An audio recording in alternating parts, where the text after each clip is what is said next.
Jake Paul Joshua. Oh, Jesus. That's a fucking bad idea. That's a bad idea. But let me tell you what.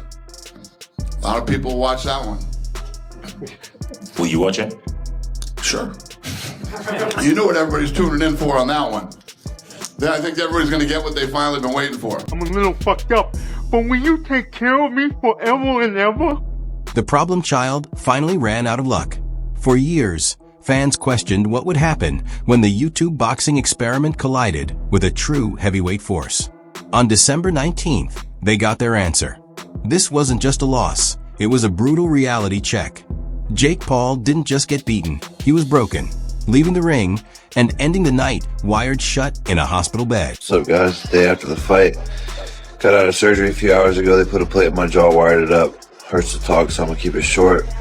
Took the L, respect to the men across from me. It's no longer about the hype, the trash talk, or the pay-per-view numbers. This was a brutal lesson in the reality of knockouts.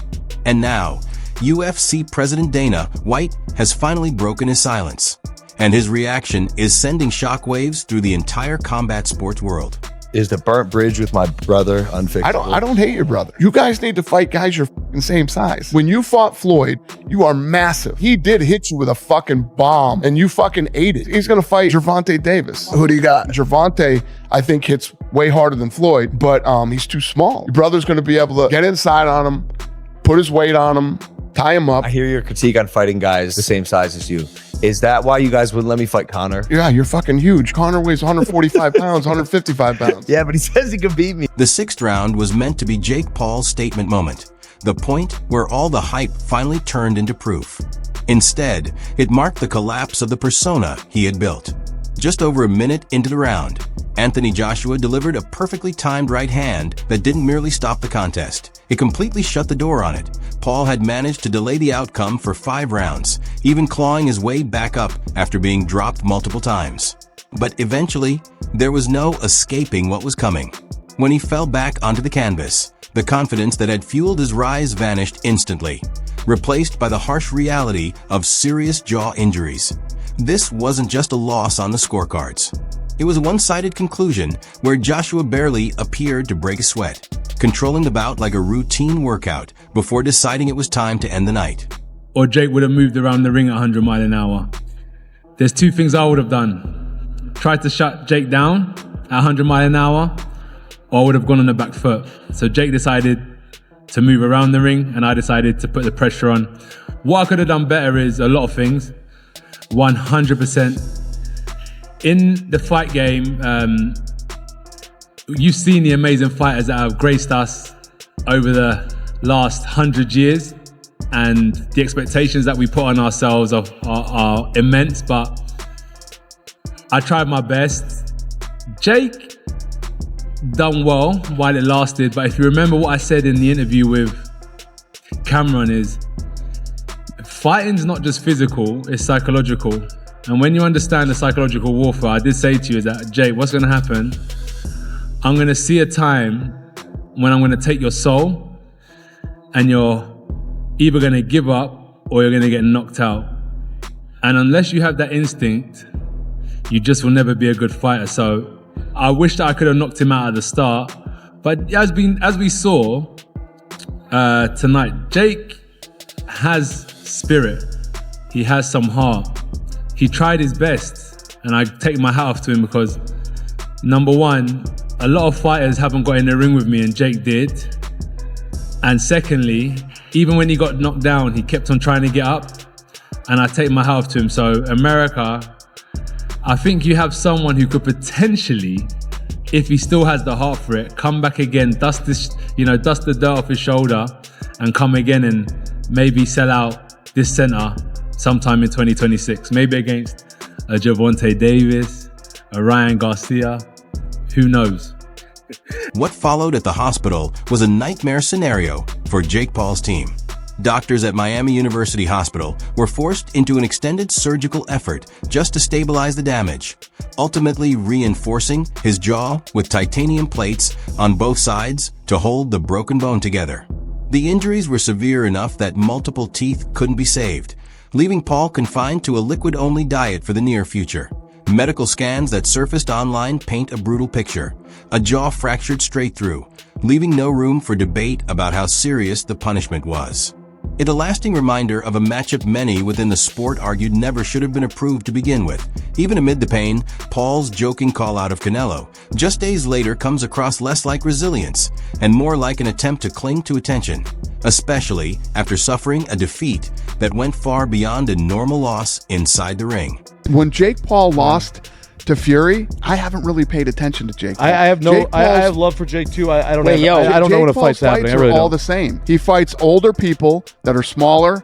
It's all the same shit. Am I not remembering correctly? Didn't Jake ask if you could make a amends between them? I don't think it's ready for that yet. Well, it's not that I don't hate Jake Paul. Jake Paul's doing his thing. Dana White didn't bother disguising his reaction when the outcome became public. The UFC boss looked like someone watching a prediction come true. For years, he's openly mocked the influencer to boxing trend, labeling it a circus. And this fight, in his eyes, proved exactly why. White made it clear that combat sports operate on a hierarchy, and no level of hype, branding, or internet fame can shortcut real experience. He had even joked in the past that many viewers were tuning in simply to witness the moment Jake Paul finally paid the price.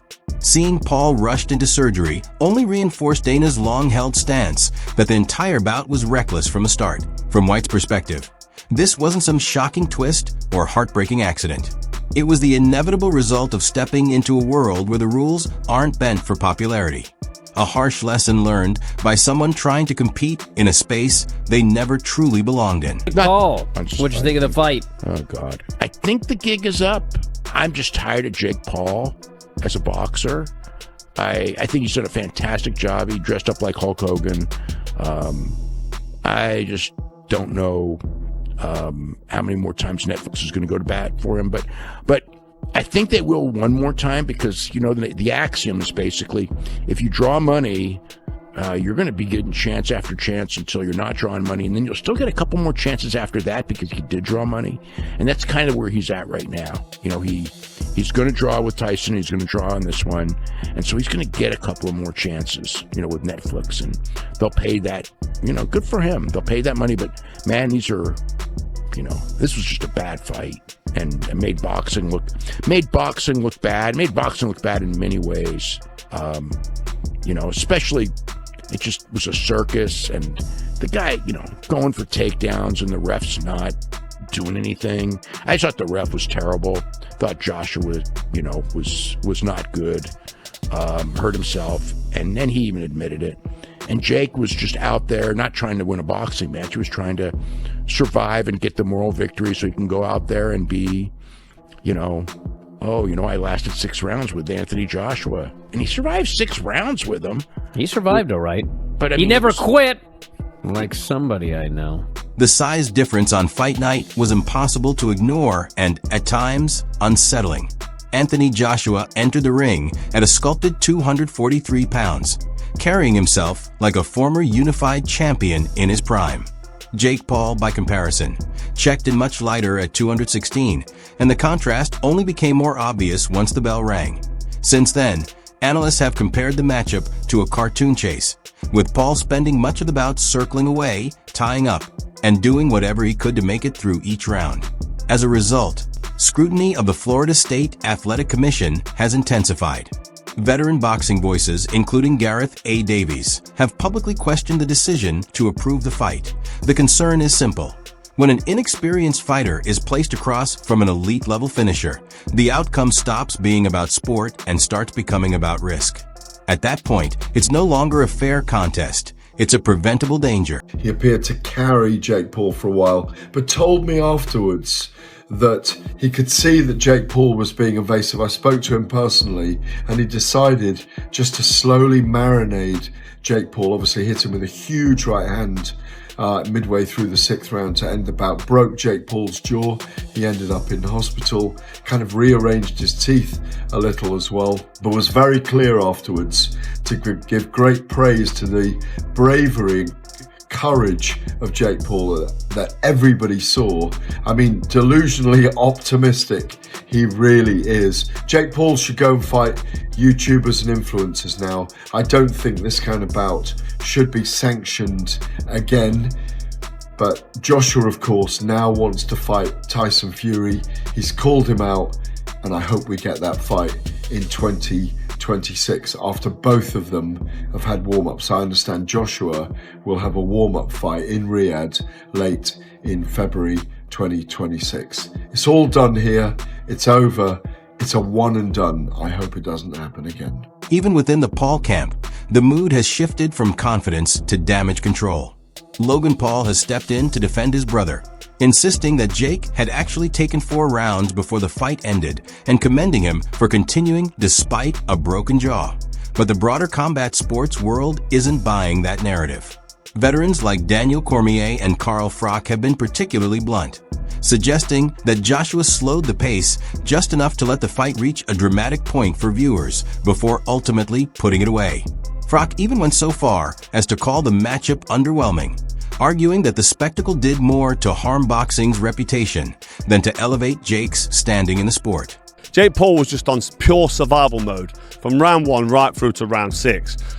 I don't know if he's got a moral victory going 6 rounds. Maybe he has. People might give him credit for going 6 rounds. But he got in there and just survived. He just went in there and ran like a chicken from round 1 right through to round 6 when he got splattered. And it's like, it's just, you can't really justify what he's done because this is supposed to be a professional sanctioned boxing match, and I think it brings the integrity of the sport down when somebody like AJ is a 2-time world champion, can't get in there and just completely dismiss somebody like Jake Paul, who I've said for ages can't fight. He's not a professional boxer.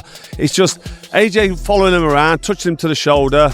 Round 1 came and went. Round 2 was much of the same, bit slow. I think AJ got caught with an overhand right at one stage, but sometimes when you're out in the rain, you're going to get wet. He was following him around, taking his eye off the ball, probably a bit undermotivated, thinking, what's this guy doing that's in front of me? Jake Paul was just running left to right, ducking low, falling on the floor, throwing a couple of wild swings, and one did get through, but it just bounced off AJ's chin like water off a duck's back. It was nothing. And then the only reason Anthony Joshua got the fight finished, the sad thing is, I think if Jake Paul was fit enough and he had the energy and the engine, which he hasn't got, because he's not a professional athlete.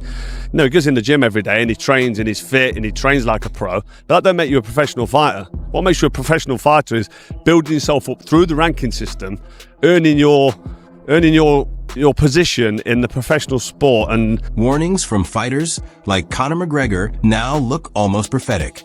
Before the fight even began, McGregor tweeted that the matchup would be an easy win for Joshua, and later hinted that Jake could walk away permanently changed, that he wasn't exaggerating.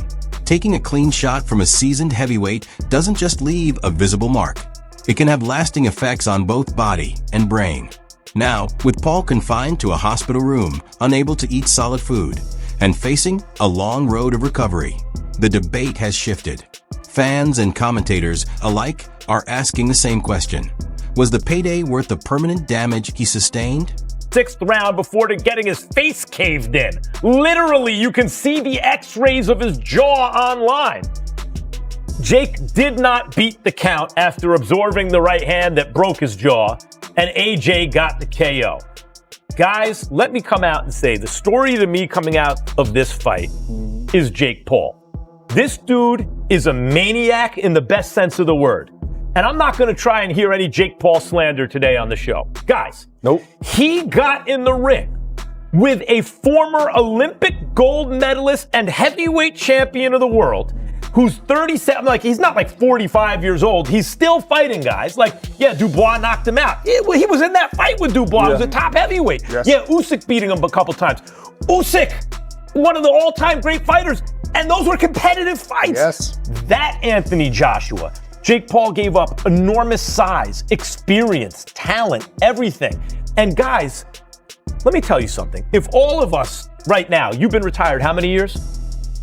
10, 12. 10 years? I don't think combined, including you, Malik, we get into the 6th round with Anthony Joshua. If Anthony Joshua is coming to hurt you, which he was, and Whoa, Jake Paul was tackling his legs. He was trying to use takedowns. He was exhausted. Yes. He was running. Yeah! Are you joking? No kidding. Yes. He's trying not to get killed. Yes. And by the way, I know it was a lot like William Skull and Canelo Alvarez, where Skull was kind of outlanding Canelo upstairs, but there was nothing on the shots. But the fact is, actually, Jake Paul landed more clean punches to the head than Anthony Joshua did before the end of the fight. What he did was amazing. Yes. And guys, he also did something else by taking this fight. What Jake did was retroactively justify fighting a guy like Tank Davis, or even trying to make that fight. Because what Jake is demonstrating here is, okay, everybody, you're accusing me of having to fight an ancient Mike Tyson, or a tiny Tank Davis, or an old MMA fighter. I'm really thinking about how to make a global event that people are interested in. Online reactions have been a mix of schadenfreude and genuine concern for boxing safety. Across platforms like Reddit and X, fans are acknowledging Jake's courage, but making it clear he's still far from elite-level competition. The hashtag #PaulJoshua hashtag is overflowing with clips of the decisive punch, with many viewers arguing that the referee might have ended the fight earlier. Even with the titanium plates now in place, Jake faces a pivotal decision. Should he return to his own division with a new sense of humility, or continue chasing high-risk bouts against giants, risking even greater consequences down the line? But in the 6th round, you could just tell that this fight was over. You knew that Anthony Joshua was going to eventually land something that hurt Jake Paul. And you know how you know the boxing world wanted it to be brutal? Because Rosendo was sitting here and he goes, I hope he gets knocked out bad. He didn't want him to get TKO'd. They wanted Paul to get absolutely destroyed. And honestly, that right hand, oh my God, he took all of that right hand. You could see in his face, he was like, okay, now I understand boxing. Now I understand, like, at its worst, what boxing can be. Because he got hit clean by one of the biggest punchers, acclaimed, a lot of accolades, world champion heavyweight, and he went down and didn't get up. And honestly, I was hoping he didn't get up because it was only going to get worse. I thought Francis should have stayed down when Joshua hurt him bad. But a lot of times fighters just don't really want to give up on themselves, and that's why they get hurt worse. But it was exactly what it needed to be tonight for this fight and for this fight. It was fun. It was crazy at times with the wrestling and all the grabbing and the clenching. The referee saying the fans didn't pay for this shit, all the dirty tactics. And it ended in the way that it should. Big fair play. Big fair play to Jake Paul. Like, Jake Paul done what anyone would do if they stepped in the ring with an experienced fighter that they know they can't compete with. Do you know what I'm saying? Like, if me and you was to spar, if you want to not get KO'd immediately, you don't stand in the middle and engage with me. Why would you do that? I'll take my chances, to be fair. Fair enough. No, yeah. Hugging. Make it ugly as you can. What else are you supposed to do? You're clearly not going to defeat me if you decide to box me. So you have to use something else. That's what Jake done. He done it for as long as he could. He realized AJ's strong. I'm not going to battle with him in the clinch. I'm just going to drop to the ground. As I've said, my guy, as I've said, that referee, he refereed Jake and Anisong Kip. He knows that ref. He thought that ref would allow him. In his mind, you see when you're the A side and you ain't seen the dirty side of boxing, you think that everything and everyone around it's in your favor. He thought that referee was going to let him keep falling, pick him up, just dust off his gloves and continue the fight. When the referee said to him, bro, stop doing that, he was thinking, oh my God, even the ref that knows me, yeah, is on me. AJ's on me. My corner's on me. The ref's on me. I'm getting tired. This guy's strong. Like, that is literally what happened. But who could blame him though? Like, I rate Jake for doing what he done tonight. Like, he lasted for as long as he could, and that was the mission.